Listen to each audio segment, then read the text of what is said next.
Dobrý den, dámy a pánové, zdraví vás Jana z iLearn Czech a přináším vám další ukázku mluvení ke zkoušce B1, kterou potřebujete udělat, když chcete v České republice dostat občanství.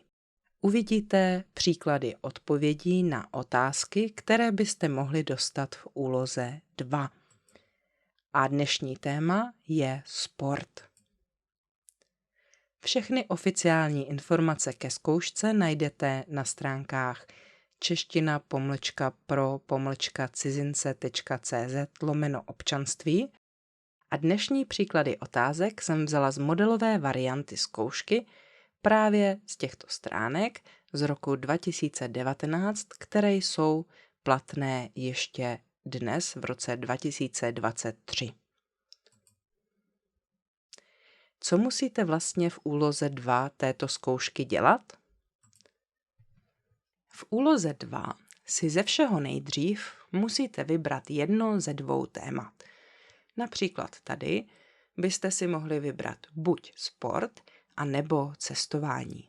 Dnes si vybereme sport. Potom byste měli dostat nějakou takovou kartu, na které bude obrázek nebo 2. Budete mluvit o tématu, které jste si vybrali s examinátorem.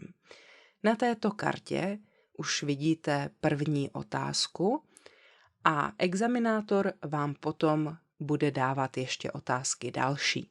Takže první otázka tady je, který sport byste si vybral nebo vybrala a proč. Jak vidíte, vlevo je fotbal a vpravo je plavání. Takže vybrali byste si fotbal nebo plavání. A teď se můžete podívat na příklad mojí odpovědi. Já bych si určitě vybrala plavání, protože neumím hrát fotbal. Už jsem dlouho neplavala, ale když jsem byla mladší, chodila jsem plavat každý den. Nejradši plavu prsa nebo znak. Kraul moc často neplavu, protože to je těžké. Když jsem byla na dovolené v Chorvatsku, plavala jsem v moři. To se mi také moc líbilo, ale radši plavu ve sladké než ve slané vodě. Jak vidíte, dala jsem odpověď na otázku a potom jsem ještě něco přidala. Důležité je, že na úrovni B1 není dobré odpovědět jenom jedním slovem. Otázky vám dávají proto, abyste mluvili, abyste řekli několik vět. Můžou to být třeba jenom 2 nebo 3 věty, ale cílem je ukázat, jak bohatá je vaše slovní zásoba a jak můžete a umíte o tématu mluvit. To znamená, že můj příklad je možná velmi dlouhý, nemusíte odpovídat tolik, na druhou stranu byste měli umět říct aspoň několik vět, například polovinu mého textu. Jestli potřebujete inspiraci a pomoc, můžete se podívat na stránky janaslav.cz, kde jsem vytvořila už docela hodně materiálů ke zkoušce B1. K mluvení tam najdete tyhle 2 materiály. V jednom jsou příklady 1000 otázek, které byste mohli u zkoušky na úrovni B1 dostat. A ve druhém materiálu jsou příklady odpovědí a příklady dialogů, které byste mohli udělat v úloze 2 a úloze 3.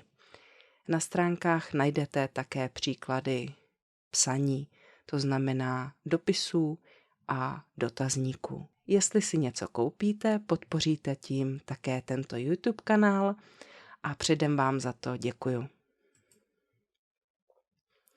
Teď se podíváme na příklady doplňujících otázek. K tématu sport. Který sport děláte? Teď nedělám žádný sport, ale dřív jsem hrál volejbal a basketbal. Bohužel nemám čas sportovat, jenom chodím na procházky se psem. Já cvičím jógu. Snažím se cvičit každý den nebo aspoň několikrát za týden. Kromě toho také chodím běhat. Jak často sportujete? Sportuju jednou za týden. Chodím hrát s kamarádem tenis. A když je dobré počasí, jezdím na kole, ale jenom o víkendu. Já sportuju skoro každý den. Buď chodím do posilovny, nebo běhám, nebo plavu, nebo lezu po skalách. Sport prostě miluju. Sportujete raději sám, sama nebo ve skupině? Proč? To je dobrá otázka. Naposledy jsem sportoval ve škole, ale myslím, že jsem měl radši individuální než týmové sporty. Například atletiku nebo gymnastiku. Asi je to proto, že normálně radši pracuju sám než s někým. Tak to bylo všechno v dnešním videu.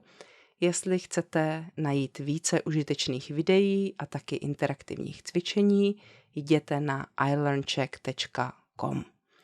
A jestli vás už brzo čeká zkouška, přeju vám hodně štěstí. Krásný den, nashledanou.